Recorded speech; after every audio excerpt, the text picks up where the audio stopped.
नमस्कार दोस्तों, एक बार फिर से स्वागत है आपका एक और नए लाइव सेशन में। कैसे हैं आप?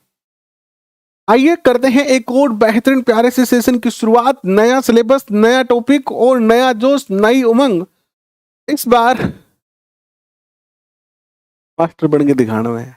अब की बार मारवाड़ी में लिख दिए भैया।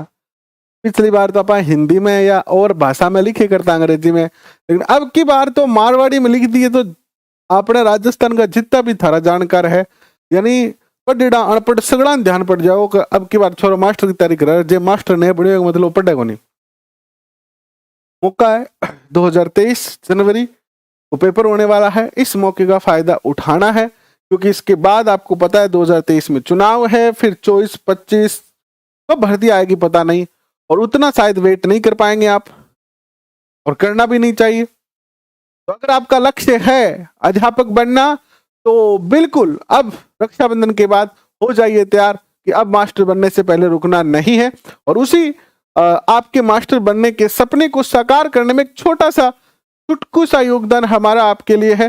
भारतीय अर्थव्यवस्था नया टॉपिक जो कि अभी जुड़ा है आपके नए सिलेबस में, क्योंकि 2011 और 12 के बाद पहली बार जो थर्ड ग्रेड शिक्षक भर्ती है वो 2 पेपरों के माध्यम से हो रही है। इससे पहले एक पेपर से ही जो है वो होती थी रीट के माध्यम से।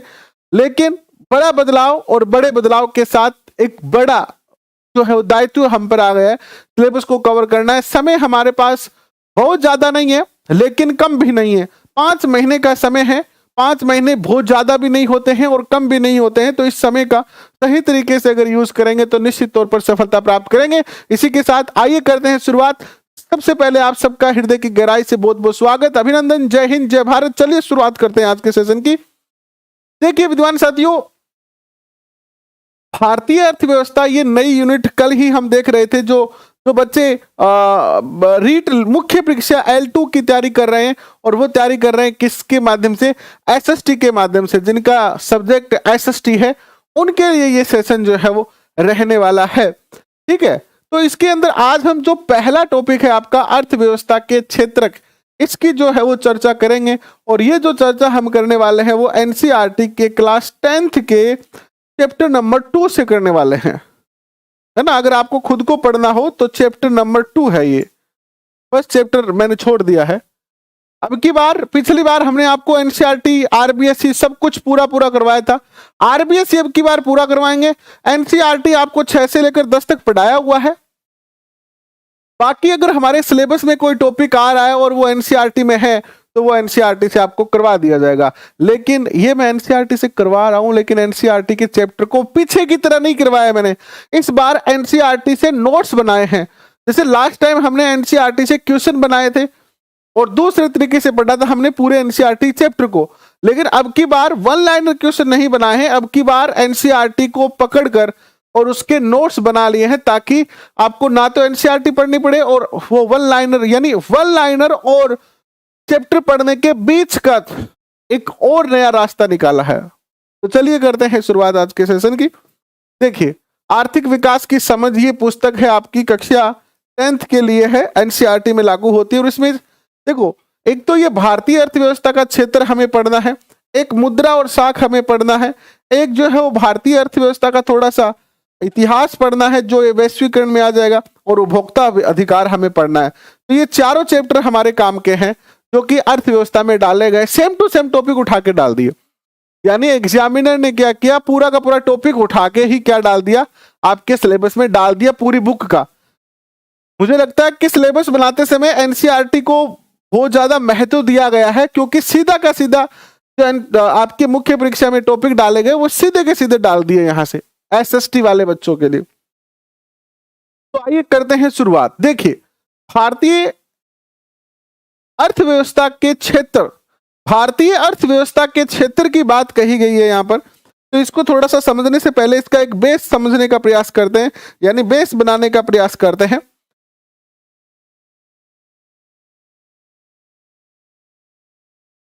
भारतीय अर्थव्यवस्था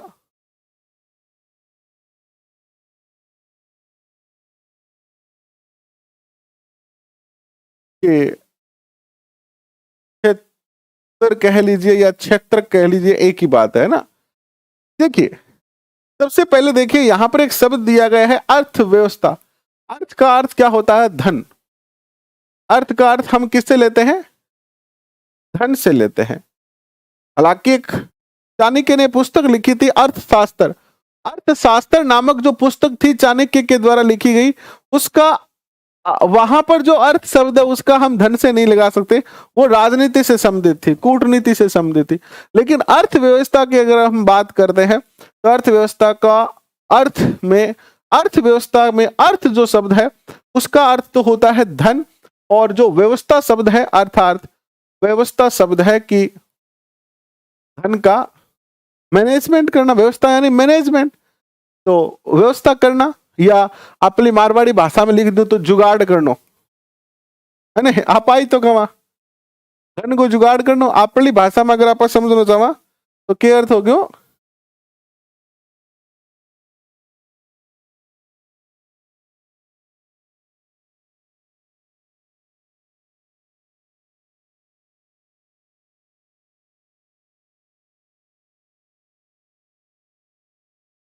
जुगाड़ करना या व्यवस्था करना।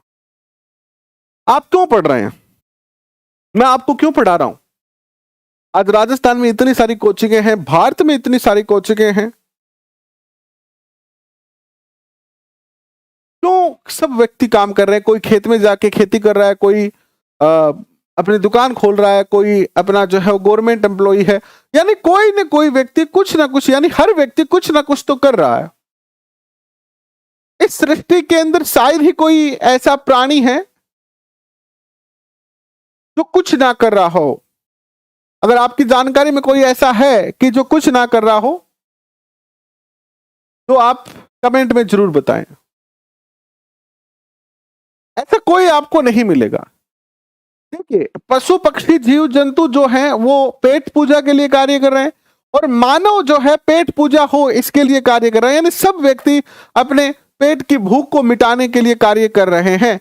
मानव चूंकि ज्यादा बुद्धि वाला है तो उसको पेट की भूख के लिए ऑप्शन ज्यादा है। पशुओं के पास ऑप्शन क्या है कि वो घास फूस खाएंगे बस, और कुछ नहीं करेंगे।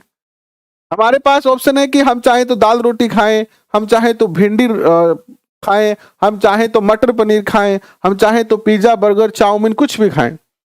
अब जिसके पास जितना ज्यादा धन होगा, एक सामान्य व्यक्ति होगा, किसान होगा, वो दाल रोटी खाएगा। कैसे कम होंगे उसके पास? एक गवर्नमेंट एम्प्लॉय होगा, वो अपना जीवन बड़ा ही आसानी से काट देगा। एक जो बिजनेसमैन होगा, बड़ा व्यापारी होगा, बड़ा व्यवसायी होगा, उसके पास ज्यादा पैसे होंगे तो ज्यादा ठाठ होंगे। और इसीलिए हम चाहते हैं कि हमारे पास भी धन आए, हमारे पास भी पैसे आए, तो हम पैसों के सोर्स के लिए गवर्नमेंट नौकरी को चुन रहे हैं, और हम चाहते हैं कि हम बेहतरीन पढ़ें और पढ़कर पैसे कमाएं और उससे अपने और अपने बच्चों के सपने पूरे करें, अपने माँ बाप के सपने पूरे करें। तो धन को जुगाड़ करने के लिए, धन की व्यवस्था करने के लिए हमें कुछ ना कुछ क्या करनी पड़ती है? यानी अगर हमें धन चाहिए तो हमें क्या करनी पड़ेगी? आर्थिक क्रिया करनी पड़ेगी। क्या करनी पड़ेगी? आर्थिक क्रिया। आर्थिक क्रिया यानी ऐसी क्रिया जिससे अर्थ प्राप्त हो। जैसे मान लीजिए आज आप पढ़ रहे हैं और आपको पढ़ाने वाले जो टीचर हैं उनको आप फीस देते हैं, तो वो जो टीचर पढ़ा रहे हैं उनके लिए ये एक आर्थिक क्रिया है कि उससे वो पैसे कमा रहे हैं। आज आप पढ़ रहे हैं, आप पढ़ के टीचर बन गए तो आपको सरकार सैलरी देगी।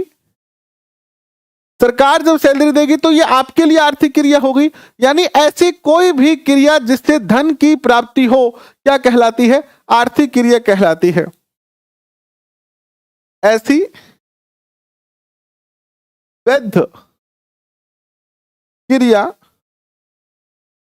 जिससे धन की प्राप्ति हो आर्थिक क्रिया कहलाती है। अब इसमें एक वैध शब्द लिखा है, लिखा है ना, वैध शब्द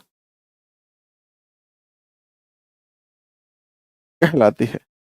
वैध शब्द का अर्थ होता है जो कानून के द्वारा वैध क्रिया हो और उससे धन प्राप्त हो, तो वो क्या कहलाती है? आर्थिक क्रिया कहलाती है। वरना अगर आप अवैध क्रिया से धन की प्राप्ति करोगे तो आपकी भी फोटो न्यूज चैनल में आ सकती है, आपकी फोटो अखबार के फ्रंट पेज पे आ सकती है ना। जैसे आजकल आप देख रहे हो कि 2-3 जगह से जो छापे मार रही है ईडी और इनकम टैक्स डिपार्टमेंट, ये सब छापे मार रहे हैं, और जो लोगों ने अवैध तरीके से धन कमाया है या अवैध तरीके से जिन्होंने धन को इकट्ठा किया है, उनके धन के ऊपर जो है वो छापे पड़ रहे हैं, और वो सारा का सारा धन जो है वो कहाँ जा रहा है, आरबीआई में जा रहा है, रिजर्व बैंक के अंदर जो है वो जा रहा है। तो वैध तरीके से धन को आना। और वैध क्रियाएं कौन सी है? जैसे आप अध्यापक बनना चाहते हो तो ये वैध क्रिया है, आपके पिता किसान है, ये वैध क्रिया है, आप जो भी कानून के अंडर करते हो वो सारी वैध क्रिया हैं। और इस चैप्टर में हम यही पढ़ेंगे कि इस धन को कमाने के लिए जो हम आर्थिक क्रिया कर रहे हैं वो कितने प्रकार की है, उसके कितने क्षेत्र हैं। इस चैप्टर में हम यही पढ़ने वाले हैं कि धन कमाने के लिए कितने प्रकार की जो है वो वैध क्रियाएं होती है। आइए शुरू करते हैं इस चैप्टर को। देखिए, मैंने पूरे चैप्टर का सार निकाला है आपके लिए अर्थव्यवस्था के क्षेत्र में, कि किसी भी अर्थव्यवस्था को 3 क्षेत्र या सेक्टर में बांटा जा सकता है, या फिर इसकी जगह पर आप क्या लिख सकते हो, भाग में बांटा जा सकता है। किसी भी अर्थव्यवस्था को 3 क्षेत्र या भाग में बांटा जा सकता है। इस चैप्टर को मैं चाहता तो आपको किसी गाइड से भी करवा सकता था, मेरे पास इकोनॉमिक्स की बहुत सारी बुक पड़ी है, लेकिन मैंने सोचा कि हम एनसीईआरटी से ही करते हैं, क्योंकि मुझे ये चैप्टर सीधा का सीधा एनसीईआरटी में मिल गया, तो एनसीईआरटी से बेस्ट कुछ नहीं है। देखिए, आप कई बच्चे कहते हैं कि सर हमें बुक बताइए, सबसे बेहतरीन जो बुक होती है वो होती है एनसीईआरटी, और राजस्थान में है तो आरबीएसई। एनसीईआरटी आरबीएसई फर्स्ट आप अपनी जो है वो क्या रखा करो, चॉइस रखा करो। इसके बाद सेकंड में आप चाहे कुछ भी पढ़ लो, लेकिन पहली चॉइस आपकी यही होनी चाहिए। ठीक है, नेक्स्ट क्वेश्चन देखिए। किसी भी अर्थव्यवस्था को 3 क्षेत्र या भाग में बांटा जा सकता है। पहला क्षेत्र है प्राथमिक क्षेत्र, दूसरा है द्वितीयक क्षेत्र, और तीसरा है तृतीयक क्षेत्र। यानी 3 क्षेत्र हो गए, पहला क्षेत्र, दूसरा क्षेत्र और तीसरा क्षेत्र।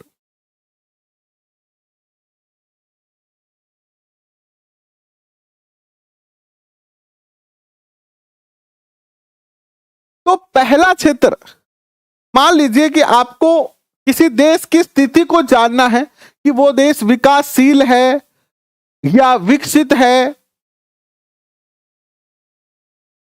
किसी भी देश की स्थिति जानने के लिए आप ये देखिए कि किसी भी देश की स्थिति, किसी भी देश की जो जीडीपी है,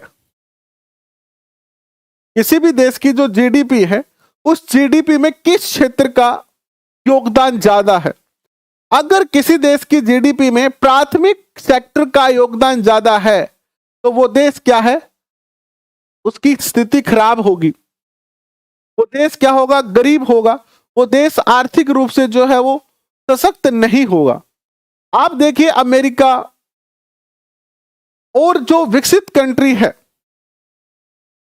उन सारी कंट्रीज की अगर आप जीडीपी देखोगे, एक विकसित देशों की अगर आप जीडीपी पे गोल डालोगे, तो वहां पर जो जीडीपी का मोस्ट जो भाग है वो तीसरे क्षेत्र से जो है वो प्राप्त होता है, तीसरे क्षेत्र से प्राप्त होता है। अब आगे चर्चा करेंगे कि जीडीपी क्या है, और पहले प्राथमिक, द्वितीय और तृतीयक क्षेत्र की बात करते हैं। आपको थोड़ा सा समझना बेसिक सा, प्राथमिक क्षेत्र कौन सा होता है। प्राथमिक यानी पहला, और किसी, आप मान लीजिए एक व्यापारी है, और व्यापारी के लिए सबसे पहला क्षेत्र कौन सा होता है कि वो, जैसे किसान अपने खेत में अनाज बोए और फिर व्यापारी उससे खरीदे, तो पहला कौन हो गया, किसान हो गया। पहले क्षेत्र में कौन आएंगे, वह क्षेत्र जिसमें प्राकृतिक संसाधनों से, या वह क्षेत्र जिसमें प्राकृतिक संसाधनों का प्रयोग करके वस्तुओं का उत्पादन किया जाता है। तो पहला क्षेत्र कौन आ गया, उत्पादक। उत्पादक कौन है, किसान है, किसान ही है उत्पादक। तो वह क्षेत्र जिसमें प्राकृतिक संसाधनों का प्रयोग करके वस्तुओं का उत्पादन किया जाता है, प्राथमिक क्षेत्र कहलाता है। इस कृषि व सहायक क्षेत्र भी कहा जाता है इसे। एंड उदाहरण के लिए कृषि, मत्स्य पालन, बागवानी, है ना, पशुपालन, नेचर से जुड़े हुए जितने भी क्षेत्र हैं, नेचर से जुड़े हुए जितने भी कार्य हैं जिनसे कि हमें धन की प्राप्ति होती है, वो सारे के सारे क्या हैं, प्राथमिक क्षेत्र के अंदर आते हैं। किसमें आते हैं, प्राथमिक क्षेत्र के अंदर आते हैं। जैसे कि खेती, मत्स्य पालन, मुर्गी पालन, सहसूत पालन, है ना, सहसूत के पेड़ पर हम वो रेशम कीट पालन करते हैं, पशुपालन, ये सब प्राथमिक क्षेत्र के अंदर आते हैं। और आप जब देखोगे कि भारत जब आजाद हुआ था तो भारत की जो जीडीपी थी उसका लगभग 60% जो भाग था वो क्या था, प्राथमिक क्षेत्र था। उस टाइम हमारी आर्थिक स्थिति बड़ी खराब थी आजादी के समय, लेकिन फिर धीरे धीरे हमारे अर्थशास्त्रियों ने बड़ा प्रयास किया और जाके 1991-92 में जाकर हमने निजीकरण और वैश्वीकरण को जो है वो ओपन अर्थव्यवस्था को जो है वो अपनाया, और अब जाकर अब थोड़ी अर्थव्यवस्था भारत की ठीक हुई है। आज जो है वो वर्तमान स्थिति में प्राथमिक जो क्षेत्र है उसका जीडीपी में योगदान कम हो रहा है और तृतीयक क्षेत्र का योगदान जो है ज्यादा हो रहा है। वे देखते हैं द्वितीयक क्षेत्र कौन सा होता है, वह क्षेत्र जिसमें प्राथमिक क्षेत्र से प्राप्त वस्तुओं को लेकर नई वस्तुओं का विनिर्माण किया जाता है, द्वितीयक क्षेत्र कहलाता है। इसे औद्योगिक क्षेत्र भी कहते हैं। मैं इसको और ज्यादा सरल भाषा में आपको समझाऊंगा। पहले एक बार जो बुक में लिखा है, जो डेफिनेशन है, उनको समझ लीजिए। हालांकि कोई पेपर में आएगी नहीं, आपसे पूछेगा नहीं कि कोई परिभाषा बताओ। मैं ये भी बताऊंगा कि क्वेश्चन कैसे पूछे जाएंगे, ठीक है। पहला क्षेत्र कौन सा हो गया, प्रकृति से प्राप्त संसाधनों का उपयोग करके हम जो उत्पादन करते हैं वो प्राथमिक क्षेत्र के अंदर आएगा। द्वितीय क्षेत्र में कौन सा आएगा, प्राथमिक क्षेत्र से जो हम प्रोडक्ट प्राप्त होता है उसका विनिर्माण करते हैं। विनिर्माण यानी जैसे किसान के खेत में गेहूं हुआ, है ना, तो गेहूं तो किस में आ जाएगा, प्राथमिक में आ जाएगा। और गेहूं का आटा बना दिया, क्या बना दिया, गेहूं का आटा बना दिया, बिस्किट बना दिए, है ना, मैगी, गेहूं की मैगी बना दी, जैसे पतंजलि ने निकाला था ना आटा मैगी। तो ये क्या है, इस प्राथमिक क्षेत्र के उत्पाद का प्रयोग करके एक नया प्रोडक्ट बना दिया। तो ये क्षेत्र किस में आएगा, द्वितीयक क्षेत्र के अंदर आएगा, विनिर्माण उद्योग में आएगा। समझ में आया आपको, और समझिए थोड़ा सा। तृतीयक क्षेत्र को पहले और समझ लेते हैं, फिर देखिएगा। तृतीयक क्षेत्र प्राथमिक व द्वितीय क्षेत्र के उत्पादन के गतिविधियों में सहायता करता है। इसे सेवा क्षेत्र भी कहते हैं। उदाहरण के लिए बैंकिंग, परिवहन। अब देखो, आपने तीनों क्षेत्र समझ लिए, अब इनको आसान भाषा में समझिए। जो बच्चे कोई कॉमर्स का नहीं है, कॉमर्स वाले बच्चों के लिए तो आसान है, बाकी बच्चों के लिए भी ज्यादा कठिन नहीं है। मैं बिल्कुल अपनी भाषा में थाने समझाने को प्रयास करूं।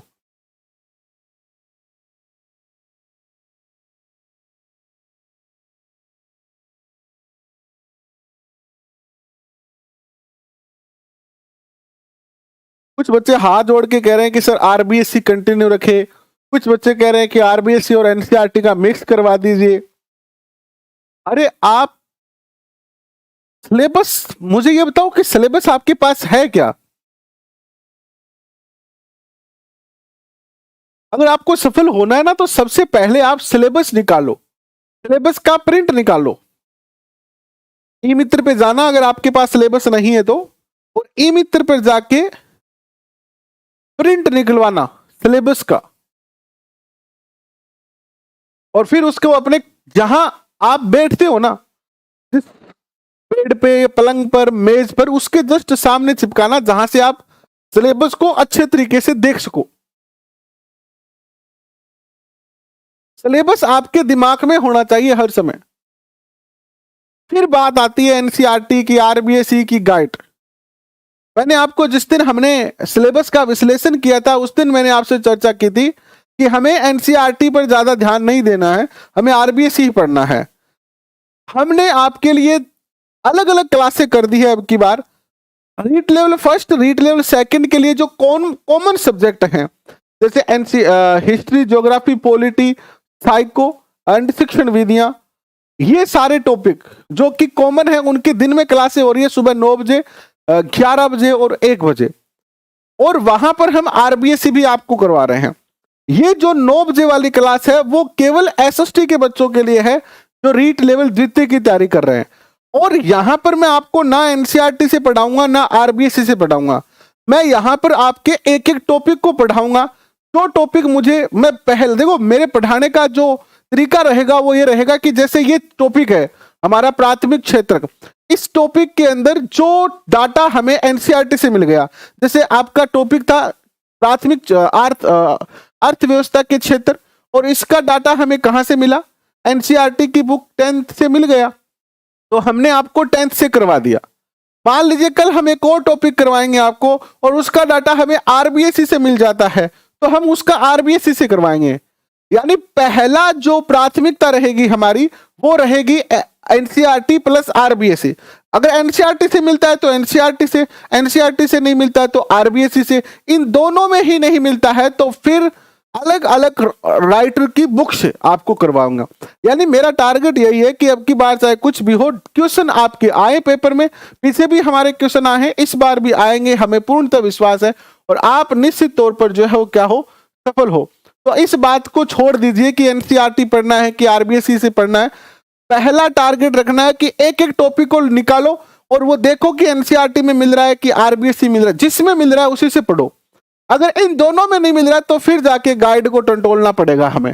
तो बस आप तो पढ़ते जाओ, ये 9 बजे वाला सेशन केवल एसएसटी के लिए ही रहने वाला है, ठीक है। अब देखो समझना, हमने 3 क्षेत्र पढ़े अर्थव्यवस्था के। हमने क्या पढ़े हैं अब तक, अर्थव्यवस्था के 3 क्षेत्र पढ़े हैं। कौन कौन से क्षेत्र पढ़े हमने अर्थव्यवस्था के, हमने पढ़ा अर्थव्यवस्था का प्राथमिक क्षेत्र, समझना है आपको, और समझ में आ जाएगा तो पेपर में निश्चित तौर पर आप क्वेश्चन कर पाओगे। और ये चीज समझने वाली है, प्राथमिक, द्वितीयक और तृतीयक। देखिए मैं उदाहरण के तौर पर समझाता हूं। प्राथमिक में एक किसान है, ठीक है, और किसान का खेत में जो है वो गेहूं हुआ है, ठीक है। इस गेहूं को एक व्यापारी है, कौन है, व्यापारी है एक, उसने इस गेहूं को खरीद लिया किससे, किसान से, और गेहूं से क्या बना दिया इसने, गेहूं से आटा बनाया, आटे की पैकिंग करके बेचने शुरू कर दी, एंड बिस्कुट बना के बेचने शुरू कर दिए, ब्रेड बना के बेचने शुरू कर दी, मैगी बना के बेचने शुरू कर दी। ये कौन सा हो गया, द्वितीयक उद्योग। ये प्राथमिक हो गया, गेहूं पैदा की, ये द्वितीयक हो गया। देखो प्राथमिक में आएंगे किसान, द्वितीयक में आएंगे व्यापारी। व्यापारियों का काम क्या है, आपके खेत में जब गेहूं, मूंग, मोठ, बाजरा, ग्वार ये सब होता है तो आपके पिताजी खेत से बोरियां भर के बाजार में लेके जाते हैं, और बाजार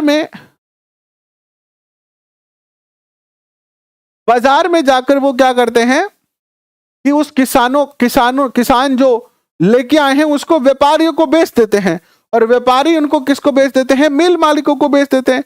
इस प्रकार से क्या हो रहा है यहां पर, प्राथमिक क्षेत्र में आ गए किसान, दूसरे क्षेत्र में आ गए व्यापारी और व्यवसायी। अब देखिए मान लीजिए किसी के पिताजी का जो है वो क्या है, ब्रेड या बिस्किट बनाने का क्या है, फैक्ट्री है, और वो फैक्ट्री कहां पर है, सीकर के अंदर है। कहां पर है, सीकर के अंदर है। तो क्या ये ब्रेड और बिस्किट क्या सीकर में ही बेचेंगे क्या, सीकर से बाहर भी तो बेचना पड़ेगा इनको, केवल सीकर में कितना बेचेंगे ये।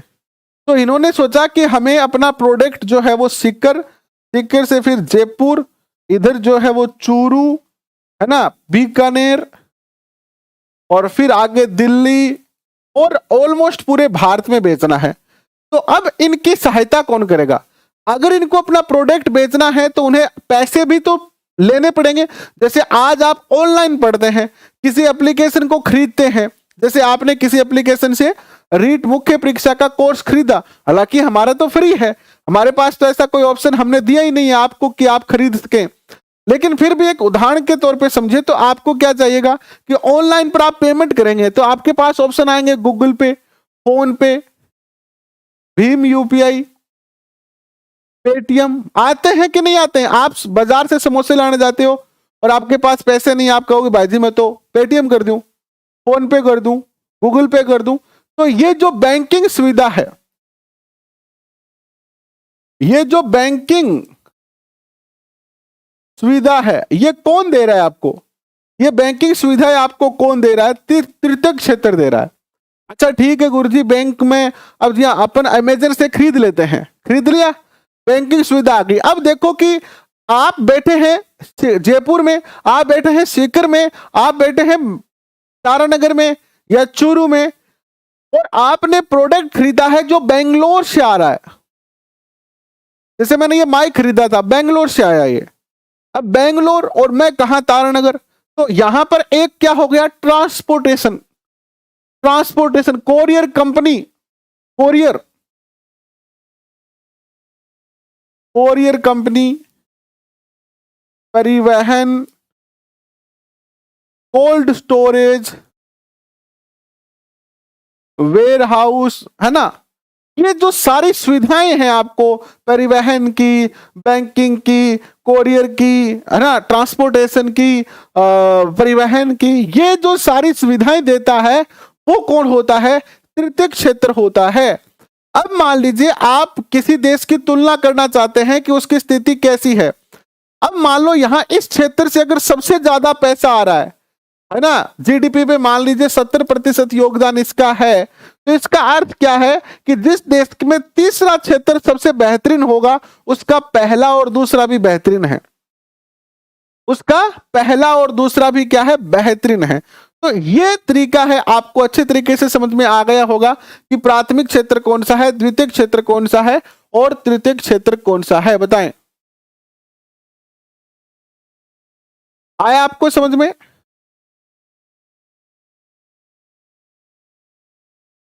आशा करता हूं कि समझ में आया। आगे चलते हैं, देखिए सेवा क्षेत्र में उत्पादन सहायता, उत्पादन सहायक गतिविधियों के अतिरिक्त अन्य सेवाएं भी आ जाती है, जैसे डॉक्टर, वकील की सेवा, कॉल सेंटर की सेवा, सॉफ्टवेयर विकसित करने की सेवा। ये सब भी किस में आएगा? तृतीयक क्षेत्र में आएगा। आपसे क्वेश्चन कैसे पूछा जाएगा? एक क्वेश्चन पूछा जाएगा, एक सॉफ्टवेयर इंजीनियर, एक सॉफ्टवेयर इंजीनियर एक सॉफ्टवेयर का निर्माण करता है और बेचता है, तो यह अर्थव्यवस्था के किस क्षेत्र में है? अर्थव्यवस्था के किस क्षेत्र का क्या है? अर्थव्यवस्था के किस क्षेत्र का ये भाग है? और ऑप्शन आएगा आपका पहला प्राथमिक क्षेत्र, दूसरा द्वितीयक क्षेत्र, तृतीयक क्षेत्र और चौथा ऑप्शन कोई नहीं। तो आपको पता होना चाहिए सॉफ्टवेयर, सॉफ्टवेयर क्या करता है? हमें सहायता देता है, तो ये क्या हो गया? तृतीयक क्षेत्र का क्या हो गया? व्यवसाय हो गया। या ये कौन सा क्षेत्र है? ये तीसरा क्षेत्र है। इस तरीके से आपसे क्वेश्चन पूछे जाएंगे। आपसे पूछा जाएगा एक किसान जो अपने खेत में बाजरा उत्पादन करता है, मूंग मोठ उत्पादन करता है, वो अर्थव्यवस्था के किस क्षेत्र में आता है? तो किसान किस क्षेत्र में आएगा? किसान आएगा प्राथमिक क्षेत्र में। एक व्यापारी जो कि माल को खरीदता है और बेचता है, तो यह अर्थव्यवस्था के किस क्षेत्र में आएगा? तो यह अर्थव्यवस्था के द्वितीय क्षेत्र में आएगा। इस तरीके के क्वेश्चन आपको जो है वो ध्यान में रखने हैं। आशा करता हूं कि अब आपको समझ में आ गया होगा।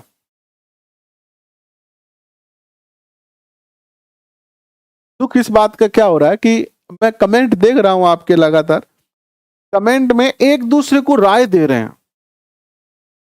किसी लड़की के नाम से कोई आईडी बना रखे, उसने पूछ लिया मैं क्या पढ़ूं, एनसीईआरटी या आरबीएसई? 5 बच्चे उसको रिप्लाई कर रहे हैं। कोई कह रहा है कि ये पढ़ो, कोई कह रहा है कि वो पढ़ो। खुद नहीं पढ़ रहे हैं आप, खुद नहीं पढ़ रहे हैं। और एक भी क्वेश्चन नहीं है यहां पर, है ना, एक भी क्वेश्चन। लगभग 31 मिनट हो चुकी है क्लास शुरू हुए, और एक बच्चा भी अगर ये पूछ लेता कि सर प्राथमिक क्षेत्र में और कौन कौन से आते हैं किसान के अलावा, द्वितीय क्षेत्र में और क्या क्या कार्य होता है, जैसे हम शिक्षक हैं तो हम किस क्षेत्र के हैं, हम अगर शिक्षक बनने जा रहे हैं तो हम किस क्षेत्र में आएंगे। एक अध्यापक, अगर क्वेश्चन ऐसे पूछ लिया जाए कि एक अध्यापक अर्थव्यवस्था के किस क्षेत्र का भाग है, तो हम क्या उत्तर दें। एक बच्चे ने, सिंगल बच्चे ने भी क्वेश्चन पूछ लिया हो तो धोखा नहीं होता यार पढ़ाने का। कभी कभी तो ऐसा लग रहा है कि फ्री में पढ़ाना गलत है ना, मेहनत जाया हो रही है, बेकार हो रही है मेहनत, क्योंकि आप में से अधिकतर बच्चे तो केवल बातें करने आए, दूसरों को राय देने आए। पढ़ाई से आपको कोई मतलब नहीं है कि पिछले आधे घंटे में आपको क्या पढ़ाया है। कम से कम एक बच्चा तो पूछ ही सकता है ना, एक बच्चा तो पूछ सकता है यार। एक चैप्टर को तैयार करने के लिए कभी कभी ऐसे मैं सोचता हूँ, डिमोटिवेट हो जाता हूँ मैं। मेरे और भी यूट्यूबर दोस्त है जो एजुकेशन चैनल चलाते हैं। देखो हमारी कोई बड़ी कंपनी तो है नहीं कि बड़ी कंपनियां हैं हम बहुत सारा पैसा एड में लगा देंगे। हम तो क्या है कि सीधे साधे आपकी तरह आदमी है, मेहनत करना जानते हैं, घंटों बैठ के टॉपिक बनाते हैं, आपके लिए लेके आते हैं, और फिर आपका जब रिस्पॉन्स नहीं आता ना तो फिर मजा नहीं आता।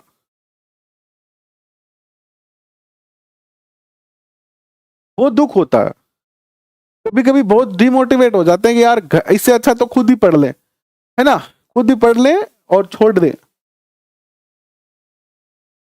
क्योंकि फ्री में कोई फायदा नहीं हो रहा है। ये नहीं है कि मुझे फायदा नहीं हो रही, मुझे भी फायदा है। अगर आप मुझसे क्वेश्चन पूछो, हम अगर पढ़ाई की चर्चा करें, आप क्वेश्चन पूछो, मुझे क्वेश्चन आए नहीं तो भी मजा आए कि यार चलो सब बच्चे एक्टिव हैं पढ़ने के प्रति,